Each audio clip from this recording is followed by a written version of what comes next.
संजय राणा, मेरा सवाल वही कि अब सदस्यता हो जाएगी पीछे और देश के हर शहर में, हर जिले में ये मसला भाजपा उठाएगी कि कांग्रेस ओबीसी विरोधी, राहुल गांधी ओबीसी विरोधी। क्या इस अभियान से, इस नैरेटिव से कांग्रेस को जूझना पड़ेगा, लड़ना पड़ेगा?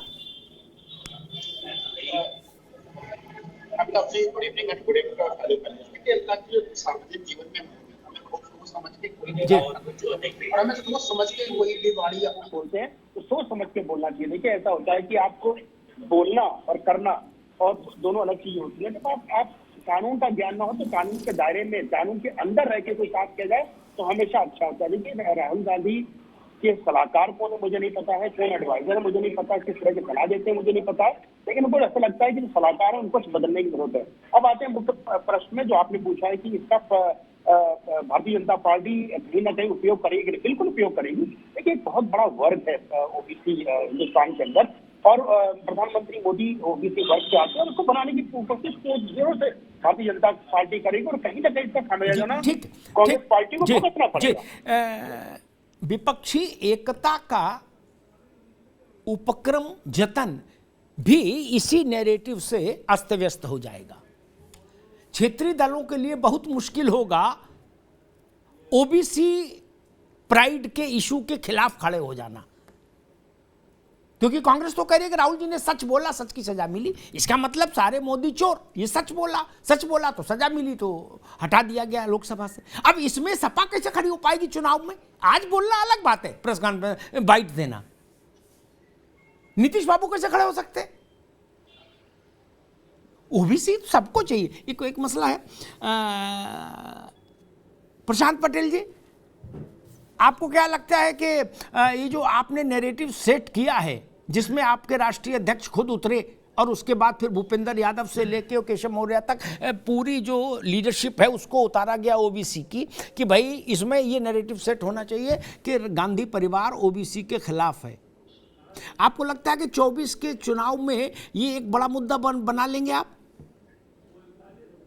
अमिताभ जी नमस्कार। नमस्कार। देखिए, ये कोई नैरेटिव हमने नहीं सेट किया है। ये जितने भी चाहे गांधी परिवार हो या जो इस तरह की सामंतवादी मानसिकता के लोग हैं, उनको नरेंद्र मोदी जी के 9 साल प्रधानमंत्री बनने के बाद भी ये पच नहीं रहा कि कैसे एक पिछड़े वर्ग का व्यक्ति, एक गरीब परिवार का व्यक्ति इस कुर्सी तक पहुंच गया। जब तक वो मुख्यमंत्री रहे गुजरात के 13 साल, तब तक उनको गाली देते रहे। जब वो प्रधानमंत्री पद के उम्मीदवार घोषित हुए, उनको मौत का सौदागर से लेकर के चाय वाला से लेके कम पढ़ा लिखा करके भी, अरविंद केजरीवाल का भी मैं बयान देख रहा था उनका विधानसभा में, इस तरह की बातें वो लगातार करते रहे। और उसी सामंतवादी मानसिकता से ही प्रेरित होकर के राहुल गांधी जी ने इस चोर शब्द का प्रयोग उनके लिए किया और पूरे समाज के लिए किया। और ये इनकी मानसिकता आज की नहीं। जब सीताराम केसरी जी भी ओबीसी वर्ग से आते थे, इनके अध्यक्ष बने थे कांग्रेस पार्टी के, उनको किस तरीके से अपमानित करके निकाला गया था, ये भी इतिहास है। तो ये उनकी मानसिकता है, कोई हमने नैरेटिव नहीं सेट किया है। और ये इनका बार बार निकल के सामने आ जाए। जो व्यक्ति अब देश का प्रधानमंत्री हो गया, 2 बार देश की जनता ने उनको चुना है, उसके बाद भी उनके ऊपर इस तरह के व्यक्तिगत आरोप लगाते हैं, जात के ऊपर आरोप लगाते हैं। आते दोबारा मैं आपके पास आते। विकास जी, क्या कांग्रेस को ये लगता है कि ये उसके हाल के कुछ वर्षों में उसकी जो कांग्रेस का जीवन वो है, उसमें सबसे कठिन समय है? राजनीतिक तौर पर पार्टी कमजोर रहे, मुद्दों के तौर पर एक देशव्यापी नैरेटिव अभी सेट नहीं हो पाया, विपक्ष में एकता नहीं, और उसके बीच में राहुल गांधी की सदस्यता चली जाना, और अगर सजा एज इट इज रही तो 24 भी जाएगा लड़ने से और 29 भी जाएगा। ये सब चीजों को अगर एक फ्रेम में देखें तो आपको लग रहा है कि कांग्रेस सबसे बुरे वक्त में है और ऊपर से ये ओबीसी का लफड़ा। और विकास जी, देखिए, सबसे मजबूत बात ये अब उठ के आ रही है। अति पिछड़ों को संवैधानिक अधिकार दिलाने के लिए 2 अक्टूबर 2017 को मोदी सरकार ने रोहिणी आयोग का गठन किया था। अति पिछड़ों को सामाजिक न्याय नहीं मिल पा रहा है और आज 14 से 15 बार भारतीय जनता पार्टी की मोदी सरकार ने इस आयोग का कार्य को संसाधन, तनख्वाह, वाहन, जांच के लिए जो संसाधन चाहिए उसके अभाव में इतनी बुरी तरीके से ग्रस्त कर दिया है कि 14 से 15 बार इन्होंने उस आयोग की रिपोर्ट नहीं आने दिया, सामाजिक न्याय ना मिलने पाया अति पिछड़े वर्ग को, और लगातार आरएसएस प्रमुख ने नहीं सारे मोदी चोर हैं, इसका इससे क्या लेना देना रोहिणी आयोग पहले से? पूरी होने दीजिए। हमें अमिताभ जी, जब हमारे बात के बाद फिर आप सवाल कर लीजिए, जी पूरी बात आ जाने दीजिए। जी आरएसएस प्रमुख लगातार आरक्षण को खत्म करने की बात करते।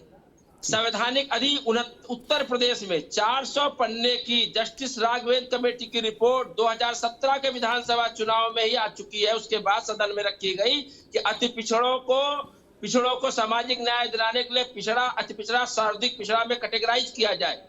मुख्यमंत्री योगी जी ने जब केंद्रीय गृह मंत्री थावरचंद गहलोत जब केंद्र को यह प्रस्ताव भेजा तो थावरचंद गहलोत ने उसको निरस्त कर दिया कि आपको कोई अधिकार नहीं है, ये केंद्र का विषय है। ठीक है। अति पिछड़ों की जातीय जनगणना हो, उनको सामाजिक न्याय मिले, इसके लिए भारतीय जनता पार्टी ने हाँ, इसकी आप मांग करेंगे। ठीक है, मैं समझ गया। ठीक, अब ठीक, नीतीश कुमार जी ने इससे किनारा कस लिया है। जी, अगर ये मुद्दा है जी, तो कांग्रेस पार्टी इस मुद्दे का स्वागत करती है। बहुत अच्छी बात। अगर राहुल गांधी को घेरने के बहाने ही ये मुद्दा उठता ठीक है, तो ठीक है, स्वागत करिए। ठीक है, अभी रुकना होगा विकास, अभी रुकना होगा। मेरे ख्याल से कुछ लोगों को स्मरण होना चाहिए, एक बुनियादी सबसे बड़ा मसला हम लोगों के जीवन, अब विकास जी अब रुक जाओ, अभी आवाज नहीं जा रही आपकी। हम लोगों के जीवन काल में सबसे बड़ा मुद्दा आया था पिछड़ों का, जिसने भारत की राजनीति की दशा और दिशा दोनों बदल दी। वो आया था मंडल कमीशन। कपिल श्रीवास्तव, आपसे सवाल करूंगा।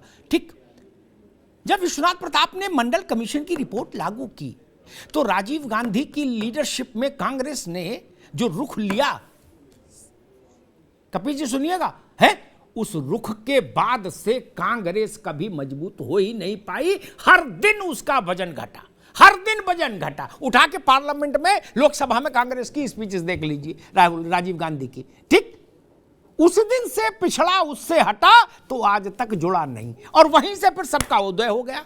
क्या राज्यों में देख ही रहे, एक पिछड़ों की अलग लीडरशिप आ गई देश भर में।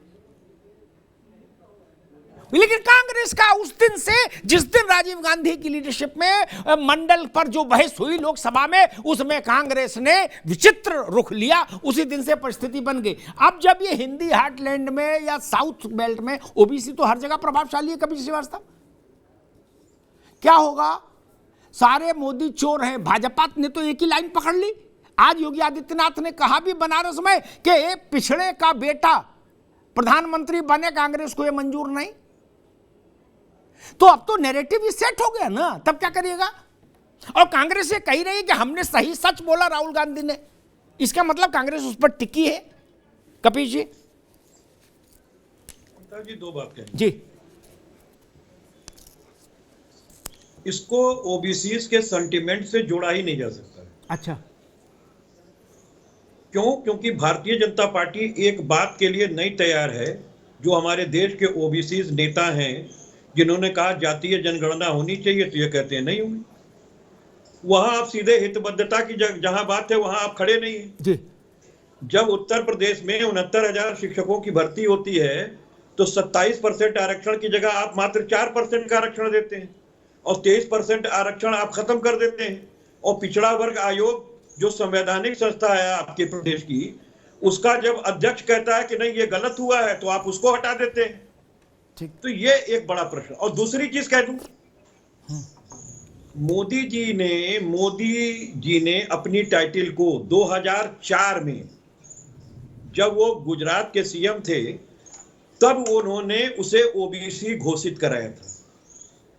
उन्होंने असल में उससे पहले 2004 से पहले मोदी जी जो गांव गुजरात में मोदी लिखते थे वो सवर्ण में थे, तो मोदी जी ने उन्हें 2004 में पिछड़ा बनाया है जी। इसलिए उन्होंने पिछड़ों की हितबद्धता को मार दिया।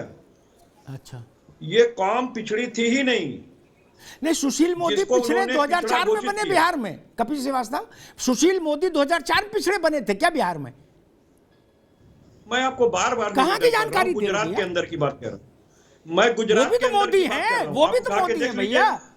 ना वो एक अलग की दिगर की चीज है। ठीक है, मैं गुजरात के मोदी लोगों की बात कह रहा हूँ। ठीक है। और मैं दूसरी चीज नहीं सुन लीजिए, हर प्रदेश में अलग होता है एक्ट, मैं बता दूंगा जी बात उसकी नहीं है। देखिए अमिताभ जी, आपने प्रश्न किया तो मुझे अवसर दीजिए। जी बोलो भैया, हमें को आम और आदमी मैं पार्टी आपको का एक जाना है। बात- जी जी मैं आपको एक लीगल एक्सपर्ट होने के नाते, क्योंकि 24 साल की मेरी भी प्रैक्टिस है ठीक बात। और मैं भी ट्रायल कोर्ट ये देखता हूं, जो मानहानि के केस होते हैं ये कंप्लेंट केस होते हैं, ये इस पर एफआईआर और एनसीआर दर्ज नहीं होती है। और मैं आपको बार बार निवेदन करना चाहता हूं, उसको सेंगर से मत जोड़ा जाए, क्योंकि सेंगर ने एक बेटी के पूरे परिवार को मरवा दिया और बलात्कार किया। उसकी तुलना आप अरे भैया आप बात नहीं समझे कपिश बाबू, मैं अभी रुक जाओ। सेंगर नहीं, मैंने बताया इस कानून की जद में आके कितनों की मेंबरशिप गई, उसमें सेंगर का नाम भी आएगा। आपको क्या तकलीफ है? इसीलिए मैं आपको कह रहा हूं। ना, हम अभी भी वही नाम रखेंगे। ये लालू प्रसाद यादव, जे जयललिता, आजम खान, अब्दुल्ला आजम, सेंगर, ये सैनी, ये खतौली वाला भाजपा का विधायक, ये सब इसी कानून के चलते सदस्यता इनकी गई, इंक्लूडिंग राहुल गांधी। ये तथ्य है, ये सत्य है, इसके साथ कोई छेड़छाड़ नहीं हो सकती। बात खत्म हुई, अगली बात करते हैं अपन। भरद्वाज साहब, क्या माना जाए कि राहुल गांधी की सदस्यता जाने के बाद उससे पहले जो खींचतान थी कांग्रेस को लेकर विपक्षी दलों में, जिसमें आम आदमी पार्टी भी खींचतान में लगी थी, अब क्या कुछ सेंटिमेंटल मामला बना है कि भाई नहीं चलो कांग्रेस का इस वक्त दुख में है तो सब लोग एकजुट हो? अब लग रहा है कि विपक्षी एकता को थोड़ी गति मिली है। क्या कहते हैं भरद्वाज साहब?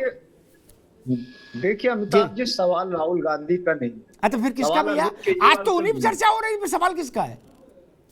सुन तो लीजिए जी। मैं कह रहा हूँ सवाल राहुल गांधी और सवाल अरविंद केजरीवाल का नहीं। अच्छा। सवाल है इस देश में लोकतंत्र रहेगा नहीं रहेगा। जी। सवाल ये है कि देश संविधान से चलेगा नहीं चलेगा। जी। सवाल ये है कि देश तानाशाही से चलेगा, गुंडागर्दी से चलेगा, संविधान या लोकतंत्र चलेगा, देश कानून से चलेगा।